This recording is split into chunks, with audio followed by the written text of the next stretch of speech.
Now we want to show that the events E1, E2 and E1 complement, E3 and E1 complement, E4 and E1 complement and E2 complement and E3 complement cover all events from E1 to E4. So let's this be E1,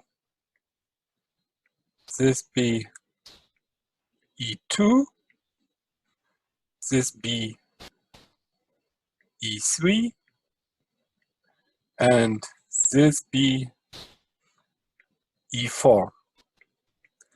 Then first we got all this part, E1, that's the first one. Then let's look at E2 and E1 complement. That's just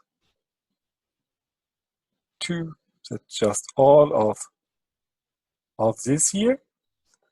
Then E3 and E1 complement.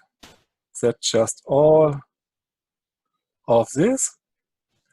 And then let's look at this. This is exactly E4 and E1 complement and E2 complement and E3 complement. So we can apply the union bound and we get the whole space.